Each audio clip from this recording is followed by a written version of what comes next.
উনি উদ্যোক্তা ছিলেন বাট করাপ্টেড ছিলেন না। উনি ব্যবসায়ী ছিলেন বাট দুর্নীতিগ্রস্ত ছিলেন না। উনি উদ্যোক্তা ছিলেন বাট ওনার ওই ভেজাল পণ্যটাকে ভিতরে রেখে উপরে ভালো রেখে বিক্রি করতেন না। মানে এত ধনী ছিলেন যে পৃথিবীর ওই সময়, আমরা এখন বিল গেটসের কথা বলি না, আমরা এখন জাকারবার্গের কথা বলি না, ওই সময় ওই ব্যক্তির চেয়ে ধনী আর কেউ ছিল না। আমি তো একটু আগে মানসে মুসার কথা বললাম, উনি একজন মুসলিম ছিলেন। আমরা যারা মুসলমান আছি তাদেরকেও আমি বলবো যে আমরা যদি হিস্ট্রি না জানি, একটু পড়াশোনা করি, মানে আমাদের ফাদার্স যারা ছিলেন, আমাদের অ্যানসেস্টর যারা ছিলেন, তারা ছিলেন পৃথিবীর তৎকালীন সময় শ্রেষ্ঠ ধনী। যেমন আমি বলি যে আমাদের একজন সাহাবী ছিলেন, 10 জন সাহাবীর একজন সাহাবী, যিনি পৃথিবীতে থাকা অবস্থায়, জীবিত থাকা অবস্থায় যাকে বলা হয় আশারে মুবাশশারা, 10 জনের একজন, জান্নাতের সুসংবাদ প্রাপ্ত আব্দুর রহমান ইবনে আউফ রাদিয়াল্লাহু তাআলা আনহু, নাম শুনছি? উনি ছিলেন তৎকালীন সময় শ্রেষ্ঠ ধনী।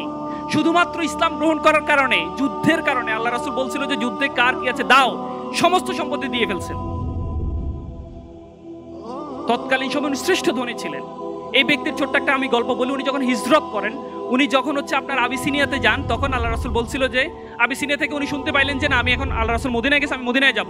ওই মদিনা যাওয়ার পরে একজন সাহাবীর সাথে ওনাকে বন্ডিং করে দিছে। মুহাজির এবং আনসার, আপনারা অনেকে গল্পগুলো জানেন, গল্প না, ট্রু হিস্ট্রি।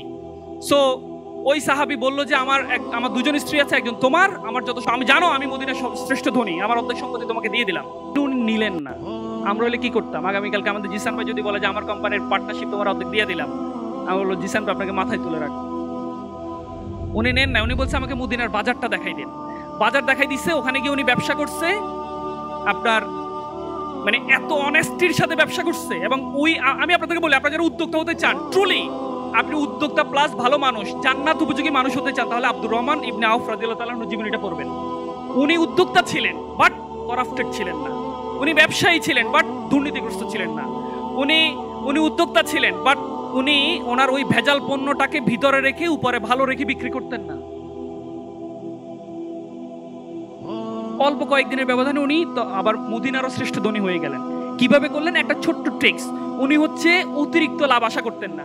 এই কাস্টমার ভাই আসছে, একটু অল্প টাকায় সেল করে দিছে, আবার এটা নিয়ে অন্য একটা প্রোডাক্ট কিনছে, আবার আসছে অল্প টাকায় সেল, মানে খুব অল্প লাভ বাট দ্রুত ফাস্টিং। মানে টাকাটাকে উনি এত বেশি ফাস্ট মুভ করতেন। এই ফাস্ট মুভের কারণে আমরা এখন সাপ্লাই চেইন করি, রাইট?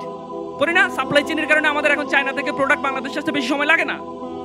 পুরো ওয়ার্ল্ডে এখন খুব বেশি সময় লাগে না। তো জ্যাকমা তো এটা দিয়ে হইছে, জ্যাকমা কিন্তু এটা দিয়ে হইছে। সে চিন্তা করছে যে আমি দিনের মধ্যে ডেলিভারি করব, দ্যাটস ওয়াই তো জ্যাকমা।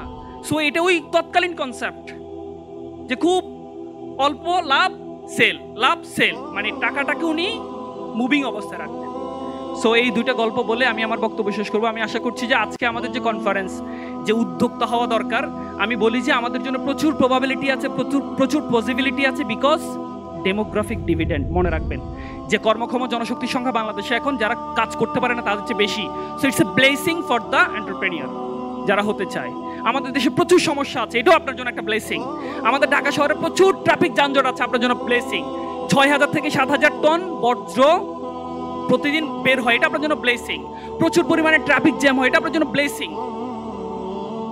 এইভাবে চিন্তা করি ইনশাল্লাহ আমরা আমাদের দেশকে চেঞ্জ করতে পারবো। আমাদের আজকের যে উদ্যোক্তা সম্মেলন সফল হোক। আপনারা যারা আজকে অনেক দূর দূরান্ত থেকে এই জায়গায় আসছেন, আশা করছি যে আমাদের বক্সের বাইরে এসে আমরা চিন্তা করতে পারবো। এবং ইউথেক্সের জন্য অনেক অনেক ধন্যবাদ আমাকে আমন্ত্রণ জানানোর জন্য। অগোছালো কিছু কথা বলেছি, গল্প করেছি। ওকে, অনেক ধন্যবাদ। আসসালামু আলাইকুম ওয়া রাহমাতুল্লাহ। ধন্যবাদ স্যার।